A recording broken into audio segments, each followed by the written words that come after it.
This is the Gohddess Method, and my life is about to get a lot more fun. So I was really excited when she sent me this book to review. The author sent me this book to check it out.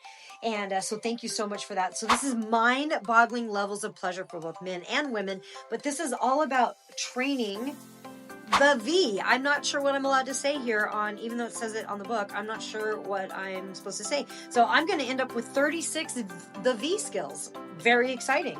But I do know that one of the most important things around that, just being a fitness instructor, is our pelvic wall. So squats help to increase that pelvic wall, but we want to really strengthen that pelvic wall because that's what happens after we have a baby, why we can't seem to hold it together anymore. But if we exercise and we use these skills, we won't have any issues with this. So you can train it to not leak anymore, basically. So that's pretty cool. But aside from that, this is the Art of Pompoir, which I had never heard of, but there's an entire chapter in here on how Pompoir changed her life.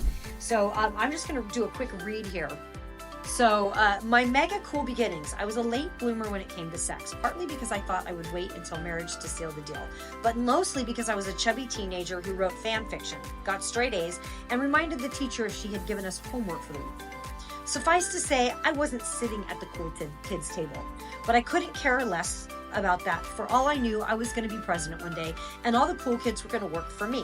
And yes, I am fully aware of the elephant-sized chip on my shoulder. His name is Tom. We're pals now. Either way, I was more than happy to sit with Pedro at lunch, my best friend who was 1 year older than me, who loved to draw as much as I did, and who had been my very first kiss at the age of 14. He also decided to come out of the closet exactly 1 week after that kiss. Couldn't have waited 2 weeks, could you, buddy? We really had to add sexuality-changing levels of bad kisser to my curriculum. Our rampant popularity aside, my long-lasting friendship with Pedro is to this day one of the best things that's ever happened to me. He comes back later to this story. You'll see. When we met, I was the new kid. I got goosebumps. Oh my gosh.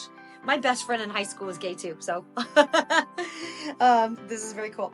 When we met, I was the new kid at the 5th school my parents had me try. They wanted to find somewhere that wasn't filled with mean rich kids, but that had a good arts program and allowed me to start a school newspaper, something I was absolutely obsessed with implementing since I had seen it in American high school movies.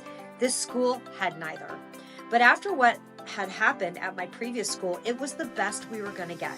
If by this point in the story you're convinced I was a snobby, uptight nerd, you're about to change your mind. The reason I got kicked out of my previous school was because I broke my little sister's bully's nose. Her name was Ruth. Total bully name, right? She'd taken pictures of Naz in the school's bathroom. She went into the next stall, stood up, stuck her phone over the divider, and snapped a few pictures of my sister on the toilet. Then she printed them out for everyone to see. Horrible. A girl from her class who took pity on my sister came to my classroom and let me know.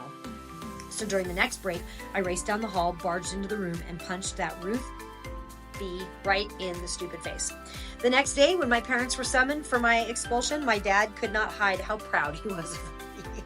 Oh my God, my dad would have been so mad at me. I would have been in trouble. Anyway, this story's not relevant to this book whatsoever. I just wanted to mention it because it's the only cool story I have of myself. You sound amazing already, though. Come on. Minus the fact that young Belle had no idea how to punch someone, so I hurt my hand pretty bad.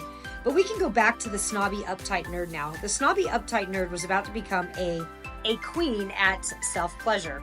The beautiful tale of how I became the queen of self-pleasure. So, okay, I'm going to stop there because I'm not sure what all I can say on Amazon. But this looks really fun. I think every woman should do a little bit more self-discovery for herself.